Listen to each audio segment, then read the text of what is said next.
여러분은 그렇게 인간의 수고와 열심히 만들어낸 이 모형의 세계가 아닌 하나님의 열심과 하나님의 은혜가 완성해 놓은 하나님 나라에 이미 살고 계신 분들이고, 이 인본의 모형 세계를 살아가면서 그 신본의 원형 나라를 소망으로 기다리는 분들인 거예요. 요한복음으로 가보세요. 10장 1절.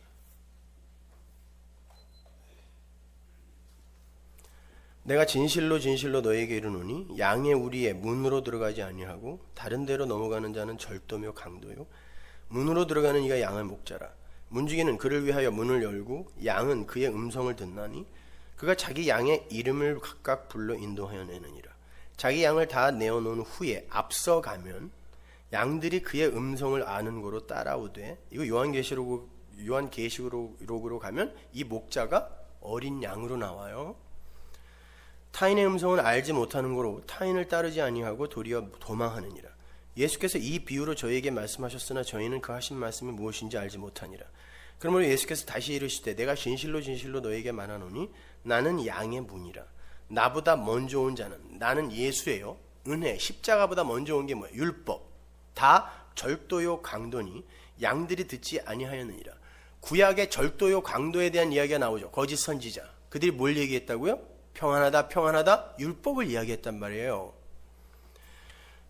내가 문이니 누구든지 나로 말미암아 들어가면 구원을 얻고 또는 들어가며 나오며 꼴을 얻으리라. 양의 문. 예수님이 이 문을 도대체 어디에 있는 문을 인용하여 문 이야기를 하시는 걸까요? 성전문이죠. 당연히.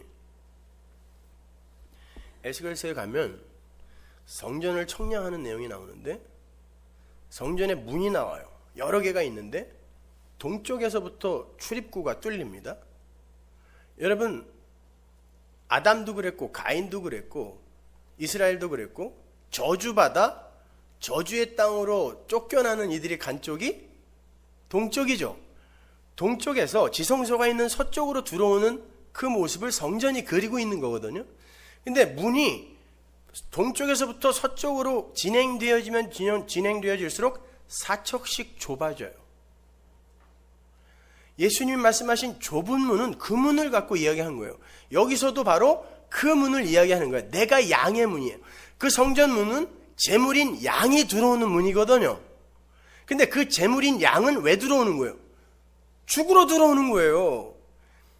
인간이 나는 살았어요 하고 선악과 따먹고 아담처럼 살던 인간이 하나님을 십자가를 만나러 들어오는 건 내가 죽는 거예요. 육적 자아가. 그래서 문이 좁아진다라고 하는 거예요. 좁은 문인 거란 말이에요. 근데 마지막에 지성소 앞에는 문도 없어지고 휘장으로 딱 막혀 있어요. 진입 불가.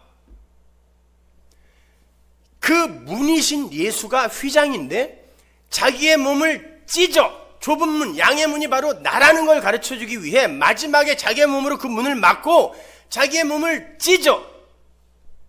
히브리 사람들의 그 목동들도요, 양들을 우리에 넣고 자기가 문에서 자죠. 목자가 문이에요. 그 이야기 하는 거예요.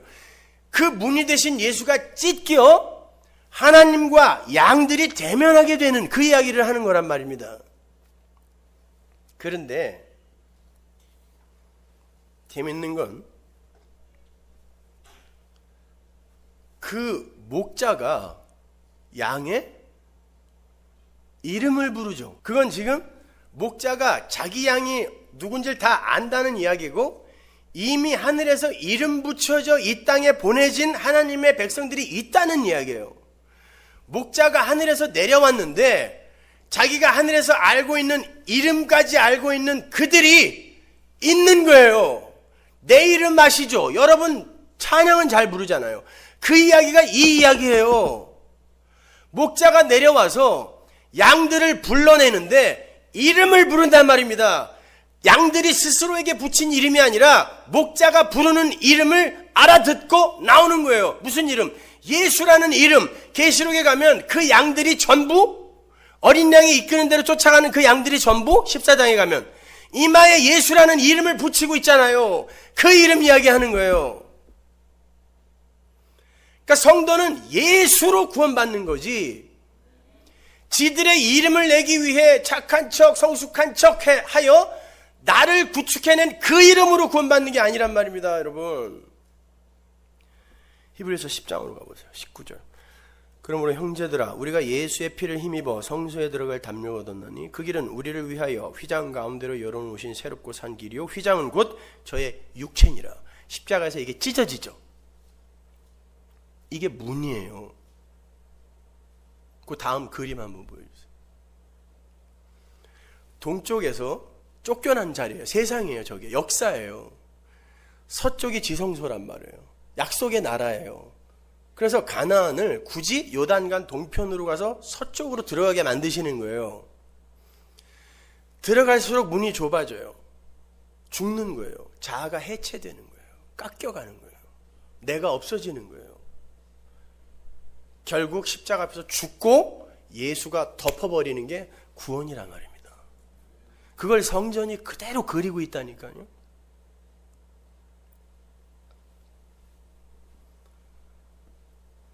여러분, 절대로 여러분은 여러분의 이름을 내기 위해 세상에 칭찬을 받는 자로 살 수 없어요. 세상은 여러분을 미워한다 그랬어요. 여러분이 거짓말 안 하고 착하게 살고 이웃을 섬기며 여러분의 재산을 이웃들에게 나눠주면 세상이 여러분 칭찬해요. 왜 세상이 여러분을 미워해요? 저런 착한 사람이 우리와 같은 하늘 아래 살고 있다니 이게 복이 아니고 뭐냐. 세상이 칭찬해 준다니까요. 그거 하지 말라는 게 아니에요. 그거 하면서도 성도는 왜 욕을 먹냐면 그거 아무리 해봐야 이거 갖고 천국 올라가는 거 아니고 예수 믿어야 됩니다. 이 말 때문에 욕 먹는 거예요. 우리 서문화교회는 그 앞에 전자를 하지 말자는 게 아니라 예수를 믿어야 된다는 이걸 확고히 하자는 거예요. 그러면 전자는 지향성으로 나오게 돼요. 그렇다고 공식화되고 고착화된 어떤 그런 모양이 반드시 그렇게 단계마다 있다는 건 아니고 지향성으로 나오지만 실패도 하고 성공도 때로는 하면서 예수를 믿는데 이게 사용되는 거지 예수를 믿는 증거로 이게 나오는 게 아니란 말입니다.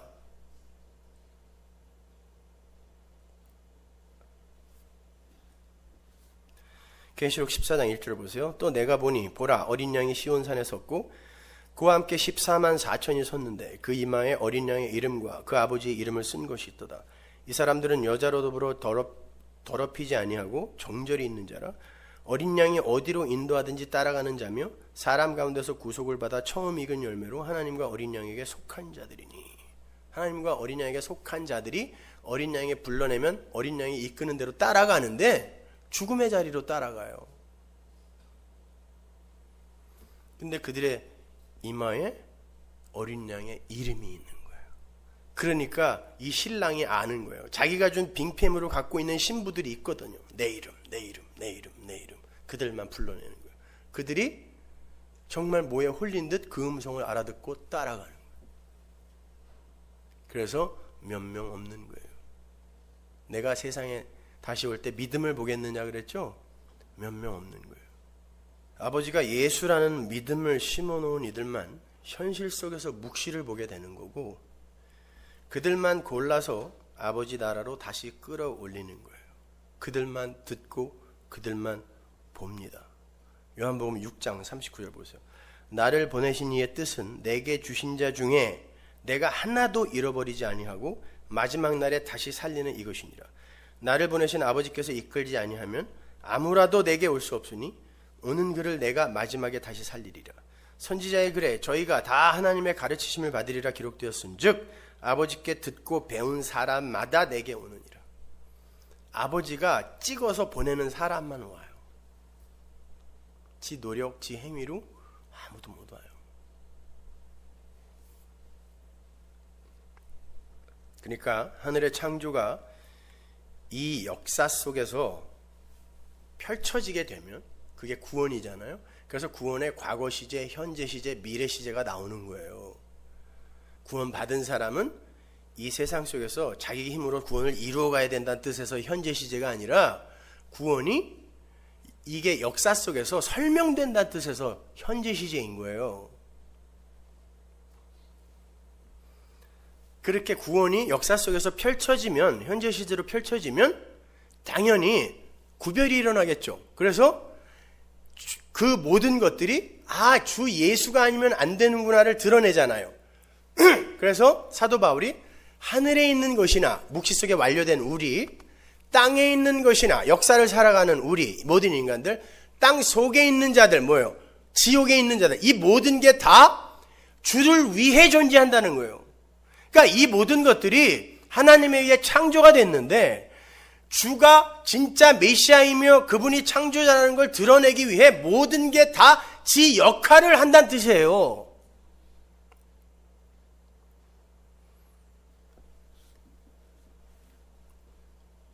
그러니까 그렇게 지 역할을 하는 그들이 이 역사 속에서 아버지의 말씀, 복음이 뚝 떨어지면 하나님의 이름을 이마에 새겨놓은 자들이 구별되어 이렇게 나오는 거예요. 몇 명 안 되지만 구별되어 나오면서 분리가 일어나는 거예요. 이게 새 창조의 모습이란 말이에요. 그래서 창세기의 첫째 날에 분리가 일어나는 거예요. 그러면서 창조를 설명하기 시작하는 거란 말입니다. 태초에 하나님이 천지를 창조하시니라로 성경이 시작되죠. 그 말씀은 곧 이제 역사의 시작이란 말이에요. 태초에라는 말, 레시트라는 말 자체가 시간의 시작이라는 뜻이니까, 그죠? 역사가 시작된다라는 거예요. 시간의 시작이라는 건 제가 전에도 말씀드렸지만 흘러가는 거죠. 이 흐름 속에서는 반드시 존재의 썩어짐이 열매로 맺히게 돼요. 흐르니까. 그러니까 시간의 시작, 태초에라는 단어 자체가 끝을 이미 예고하고 있는 거예요. 썩어져서 멸망하는 거니까, 시간의 시작이니까요. 시간이 없어야 영원이란 말이에요. 영원한 현재. 그게 영원히 사는 거거든요. 근데 인간들이 흐르고 움직이기 시작하면 그때부터 썩어지고 결국 멸망으로 가는 거예요. 그러니까 시간, 역사라는 것 자체가 태초에로 시작이 돼요. 멸망으로 끝난다는 걸 그 태초에라는 단어 하나가 벌써 이야기해 주는 거란 말입니다. 그러면 시작되어 멸망할 그게 잠시 존재하면서 모형으로 뭘 설명해 주겠어요? 그러면서 창조의 이야기가 나오는 거 보면 하나님의 묵시 속 창조가 무언지를 설명하는 거 아니겠어요? 역사가, 시간이, 우리의 인생이 그걸 설명하는 거란 말이에요. 역사 속에서 묵시에 영향을 미치는 게 아니란 말이에요. 완료되어 있는 이걸 설명해내는 거란 말이에요. 여기는요. 그러니까 이름을 가진 자가 내려와서 그 이름을 부르니까 내 이름 거기서 이거였지 하고 올라가는 거. 그리스도인이라는 이름. 그 이름이 언제 붙여졌겠냐고요? 창세 전에.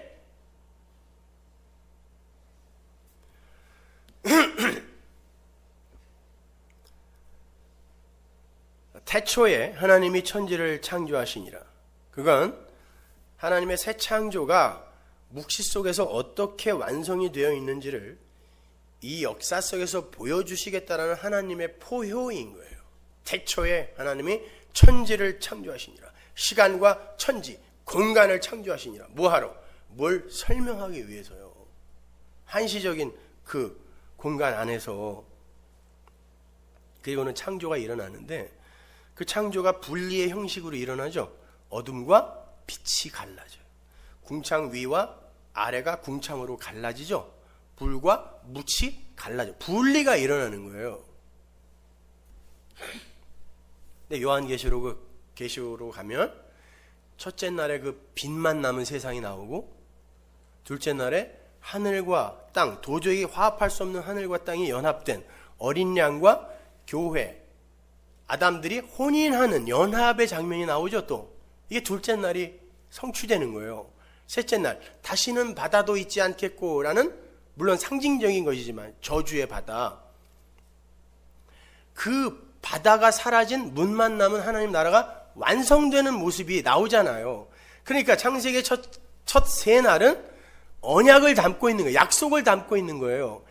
요 약속대로 내가 이루는데 또 그 세계 다가 십자가를 상징하고 있단 말이에요. 빛이신 예수, 세례받아 쪼개지는 예수, 저주의 바다가 되어 빠져 죽으시는 예수, 그 예수에 의해 하나님의 나라가 넷째 날, 다섯째 날, 여섯째 날에 채워지고 안식으로 결론이 지어지는 거예요. 이게 창세기 1장 1절에서 2장 3절까지의 내용이에요. 전체 역사가 그 안에 담겨 있는 거고, 묵시 속에 완료되어 있는 하나님의 나라, 그리고 그 창조의 엄청난 계획이 1장 1절에서 2장 3절까지 안에 다 들어가 있는 거란 말입니다.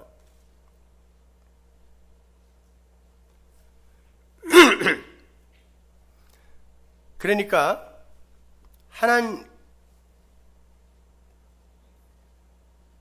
그리고 여섯째 날 이제 하나님의 백성이 창조가 되는데 보세요. 창세기 1장에서 아담이라는 말이 나와요, 안 나와요? 신약에 그렇게 많이 나오는 첫째 아담, 죽일 아담 안에서 이 아담 나와요, 안 나와요? 창세기 1장 1절에서 2장 3절까지에서는 아담이라는 단어가 안 나와요. 그냥 남자와 여자하고 그걸 합하여 그냥 사람이라 그래요. 그리고 창세기 1장에서는 그 하나님, 그 사람을 2장부터는 안 나오는 단어가 나오죠. 하나님의 형상이라고 이야기하죠. 그런데 고린도서에 가면 그리스도가 하나님의 형상이라 그러죠. 그러면 창세기 1장에 나오는 그 사람은 그리스도와 관계된 사람이에요. 그죠? 우리의 형상대로 사람을 만들자 그랬으니까. 그리고 창세기 1장에는 사람의 재료가 안 나오죠. 흙이라는 단어가 안 나와요. 그 대신에 어떻게 만들어져요? 가라사대, 말씀으로 창조되는 어떤 사람이 있는 거예요. 두 이야기가 같은 이야기다, 다른 이야기다, 이건 중요한 게 아니에요. 지금 성경이 뭘 설명하고 있는지를 한번 보시란 말이에요.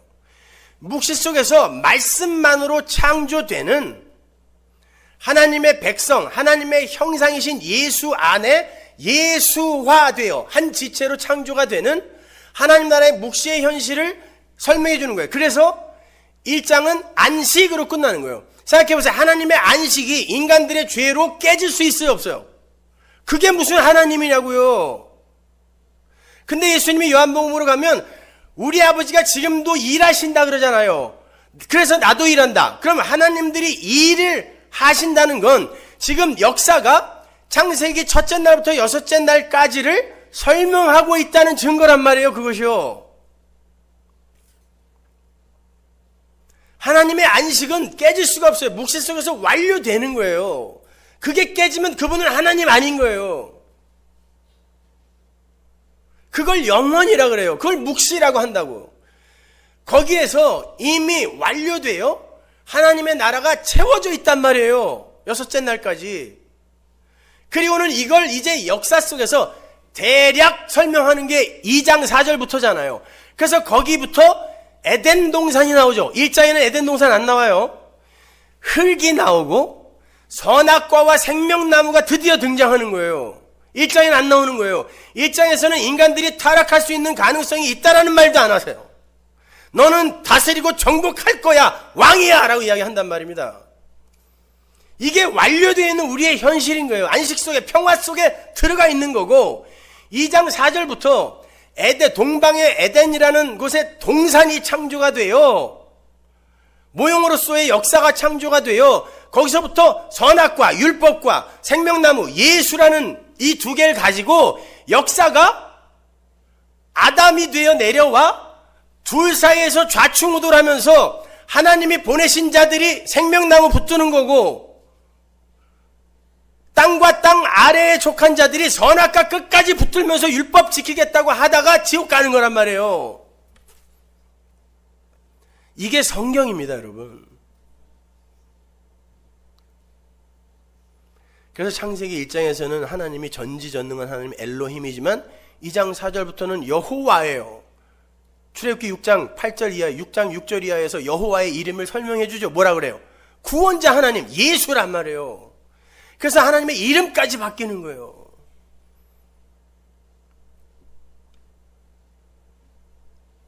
그걸 요한복음이 창세기 1장에 그 완료되어 있는 새 창조의 현실을 요한복음이 또 그대로 설명하는 거예요. 그래서 요한복음이 태초회로 시작하는 거예요. 똑같은 단어로. 그리고 빛이 오는 거예요. 그리고는 어두움에 비추었는데 그들이 못 알아보더라라고 분리를 일으켜내는 거예요.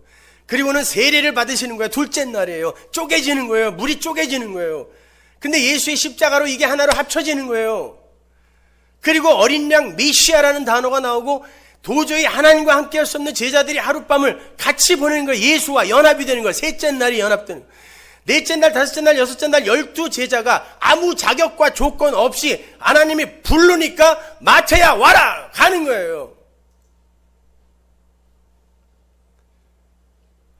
그리고는 일곱째 날 어린 양의 혼인잔치가 예수의 피로 완료되는 이야기, 이 새 창조가 창세기 1장에서 이미 그려지는 거예요. 그러니까 요한복음을 먼저 읽고 창세기를 읽는 게 맞는 거예요.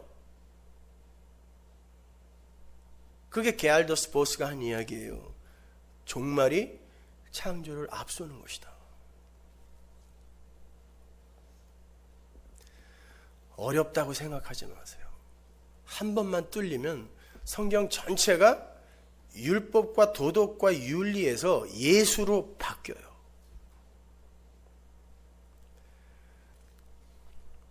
창세기 1장 1절부터 2장 3절은 성경 전체의 프롤로그인 동시에 에필로그인 거예요. 그것만 다 알면 여러분 성경 전체가 쉽게 풀려요. 왜 요한복음 1장에서 예수님을 말씀이라고 하겠어요? 그 말씀이 오셔서 하나님의 백성을 창조해내는 게 새 창조니까. 그래서 창세기 1장에서는 말씀이 사람을 창조해내는 거예요. 그걸 사도 바울이 육에 속한 사람, 영에 속한 사람 이렇게 나누어서 이야기하는 거예요. 육에 속한 사람을 흙에서 났다 그러죠. 영에 속한 사람은 하늘에서 난 거예요. 하나님의 말씀으로 난 거. 그 이야기 하는 거예요. 그러니까 창세기 1장 1절에서 2장 3절까지 그게 영에 속한 사람, 말씀으로 난 사람에 대한 이야기를 개괄적으로 한 거고, 그 다음부터 역사 속에서 2장 4절부터 흙에서 난 이들이 어떻게 율법과 선악과와 생명나무 사이에서 좌충우돌 하면서 이 생명나무에게 감사를 표현하고 찬송을 하게 되는가, 요 이야기가 성경 전체 이야기야. 다른 이야기 없어요. 고린도전서 15장 44절 보세요. 육의 몸으로 심고 신령한 몸으로 다시 사나니 육의 몸이 있은즉 또 신령한 몸이 있느니라. 기록된 바 첫사람 아담은 산 영이 되었다 함과 같이 마지막 아담은 살려주는 영이 되었나니. 첫사람 아담이 뭐예요? 아담이 어디에서 제일 먼저 나와요? 2장 4절 이하에서 제일 먼저 나와요. 그게 첫사람 아담이에요. 마지막 아담이 바로 그리스도의 형상으로 만들어지는 창세기 1장의 사람, 하나님의 형상인 사람, 그리스도인.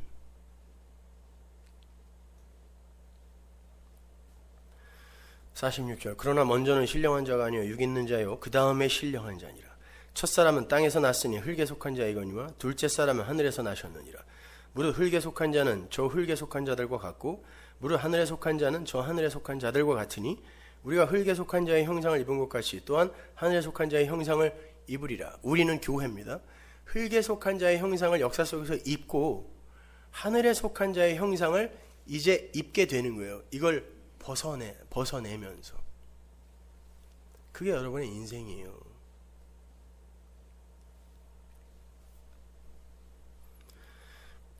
다시 한번 말씀드립니다. 하늘나라와 하나님의 아들들은 그렇게 하나님의 은혜와 능력에 의해서, 말씀에 의해서 창조가 되는 거고, 그게 바로 안식인 것이며 평화인데, 거기에 피조물들의 뜻과 힘이 가입이 되면 어떻게 망쳐지게 되는가를 창세기 2장 4절부터 첫 번째 아담이 등장하여 설명을 해주는 거예요. 에덴 동산도 창세기 2장에 처음 나온다 그랬어요. 1장에 나오는 하나님의 형상으로서의 그 사람, 즉 하늘 백성들의 창조 이야기 속에 에덴 동산이 등장하지 않는 걸 여러분이 주의 깊게 보셔야 되는 거예요. 그렇게 우리는 역사 속에서 분리를 경험하면서, 야, 어떻게 내가 그 빛을 알아보게 되었지? 하고 감사하고 찬송하면 돼요. 그렇게 이 역사는 예수 그리스도에 의해서만 하늘의 존재로 날 수 있는 하늘 백성의 탄생 방식과 존재 양식이 계시되는 장이지 그들의 자격과 조건 갖추기의 경연장이 아닌 것입니다. 만일 이 역사가 아담들의 자격과 조건 갖추기인 것이라면, 아니 좀 더 좁혀서 구원받은 자들의 성숙과 변화의 경연장인 거라면 이게 성화라며요. 하나님은 화평의 하나님이 아니라 무서운 하나님이 되죠. 나는 제일 잘 알잖아요. 정말 자신 있으세요? 하나님 앞에서? 경연장인 게 맞다면 그럼 무섭죠, 당연히. 오늘 본문은 분명 하나님과 우리 사이에 화평의 실체이신 예수가 계심으로 우리와 하나님이 화목되어 있다고 말씀하고 계세요. 이미 하나님과 우리와의 사이가 그러한 화평, 연합, 아버지와 아들과의 그 관계로 완료가 되어 있다면 우리가 조금 실수를 한다고 해도 또 조금 더디게 변한다고 해서 그 아버지를 두려워해서는 안 되는 거예요. 무서워해서는 안 되는 거예요. 그걸 자유라 그래요. 그래서 성경이 두려움에는 형벌이 있다라고 하는 거예요. 두렵고 떨림으로 구원을 이루라는 다른 말에 그건 경외라는 말이에요. 우리가 우리의 자격과 조건을 스스로 갖추어야 한다. 그런 인본주의와 율법주의가 기독교를 제외한 모든 종교의 핵이죠. 모든 종교는 인간이 중심이고 인간으로부터 출발되는 거니까. 그래서 모든 종교가 자기들이 섬기는 신을 무서워하는 거예요. 그리고 그 무서움과 함께 나에 대해서 관심이 집중되어 있어서 그래요. 나에 대한 관심이 집중되어 있지 않으면 신이 나에게 뭘 하든 왜 무섭냐고요. 나에 대해서 관심이 집중되어 있고 그리고 그 신은 내가 무엇을 해주는 것에 따라 반대급부로 나에게 복을 주기도 하고 저주를 주기도 한다는 요 사고방식이 신을 무섭게 하는 거란 말이에요. 근데 하나님과 우리 사이에 화평이 일어났다는 건 하나님은 일단 나에 대한 관심, 이 나를 죽여버리기 때문에 내가 죽었는데 하나님이 나에게 뭘 어떻게 한들 무슨 상관이에요. 나는 오늘이라도 지옥 가도 아무 상관없는 그런 놈입니다. 내가 I'm the worst, 죄인 중에 괴수입니다라는 걸 진짜 아는 이가 그보다 더 밑바닥이 어디 있냐고요. 근데 왜 무섭냐고. 그래서 그걸 죽여가는 거고, 하나님은 너의 어떤 됨됨이나 성숙의 정도, 네 열심과 노력에 의해 널 택한 게 아니다라는 걸 십자가로 보여주시는 거예요. 그러니까 안 무서운 거예요. 그게 자유예요.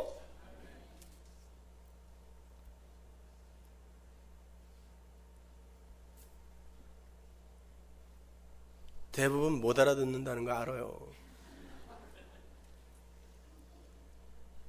성도들만 들으세요.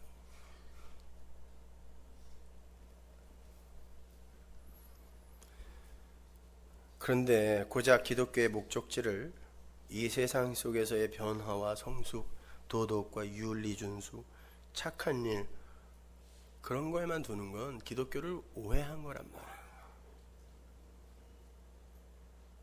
여러분, 성도는 진리에만 복종하는 거예요. 진리는 변함이 없어야 돼요.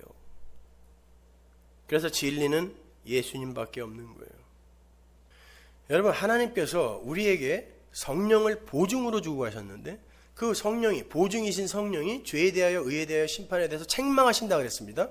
근데 구약에 이 보증이라는 단어가 딱 한 번 나와요. 70인역을 보면. 어디서 나온 줄 아세요? 유다가 며느리와 통관하고 창녀에게 찾아가서 유다가 유다라는 것을 증거로 내놓은 게 있죠. 세 가지. 이 증거가 보증이에요. 그러면 성령이 우리에게 보증으로 와 있다는 건 너 창녀란 잔놈이지, 이것들 폭로해내는 게 성령이 하시는 일이지 여러분을 도와서 훌륭한 사람으로 만들어내는 게 아니란 말입니다.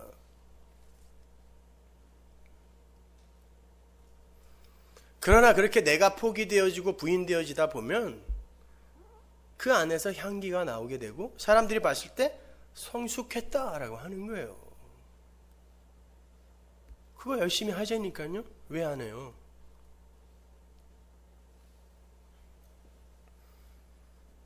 그런데 그렇게 그 자기를 용서하고 사랑해 주신 예수에 대해서는 아무런 지식도 없고 감사함도 없고 그냥 자기가 어떻게 무슨 일을 해서 자격을 갖출까. 저는 오늘날 개혁주의 성화론을 그 측면에서 공격을 하는 거예요. 그게 나쁘다는 게 아니라.